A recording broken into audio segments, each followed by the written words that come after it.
మామూలుగా ఇన్నాళ్ళు మీరందరూ రసం అంటే చింతపండు నీళ్ళలో నానపెట్టి దాన్ని పిసికి గొజ్జు తీసి ఆ నీళ్ళకి కాస్త కారము ఇంత ఉప్పు అంత తాలింపు పెట్టేసేసేసి దాన్ని చక్కగా పోసుకుంటూ ఇంతంత అన్నం తినేశారు. మరి ఆ రసము అంటే జీరో న్యూట్రియంట్స్, క్యాలరీస్ కూడా ఏముండవు, కానీ మీరు అన్నం ఎక్కువ తినేస్తారు. మరి అన్నం ఎక్కువ తినేస్తే ఉద్యోగస్తులు, వ్యాపారస్తులు, పిల్లలు లావు అయిపోతారు, షుగర్ వస్తుంది, కొలెస్ట్రాల్ వస్తుంది, ట్రైగ్లిజరైడ్స్ వస్తాయి, ఎన్ని ఇబ్బందులు వస్తాయి రైస్ ఎక్కువ తినేసి నీడపట్టున కూర్చున్నారంటే. అంచేత ఆ రసాల వల్ల అసలు లాభం ఉండదు, మీరు తెలియకుండా వైట్ రైస్ ఎక్కువ తినేసేటట్టు చేస్తున్నాయి.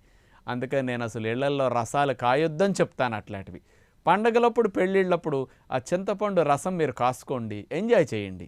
కానీ ఆరోగ్యానికి అలాంటి రసాలు కాయకండి, పిల్లలకు అస్సలు పెట్టకండి. తల్లులకి ఇలాంటి విషయం తెలియక పాపం అందరికీ ఖర్చు తక్కువలో మంచి వంట అయిపోతుందని రోజు టేబుల్ మీద రసం కాసేయటం,